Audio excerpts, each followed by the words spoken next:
ভাই আপনি তো আমার ব্যাগটা পাইছিলেন, কিন্তু ব্যাগটা তো আপনি রাখছিলেন। ব্যাগটা যে লোকের কাছে দিচ্ছেন ওই লোক তো আরেক লোকের কাছে দিয়ে দিছে ভাই। কোন কি ওই আমার ফোন দিয়া কইলো ব্যাগটা অন্য একজন বাচ্চা নিয়ে নাকি নিয়ে গেছে। তো আমিও তো বিষয়টা বুঝতাছি না, ও তো এরকম লোক না যে ব্যাগটা মাইরা দিব। আচ্ছা দেখি আমি আপনার জন্য কি করতে পারি। ভাই আমি তো এই এলাকা কোনো গলিমলি চিনি না ভাই, আপনি থাকে ভাই আমার ব্যাগটা উদ্ধার করে দেন ভাই। আচ্ছা ঠিক আছে, টেনশনের তো কারণ নাই, যা হওয়ার হয়েই গেছে। এখন চলেন দেখি খুঁজাখুঁজি করি ব্যাগটা পাওয়া যায় কিনা।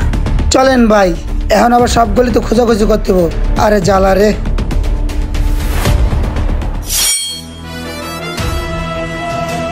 কি হয়েছে স্যার?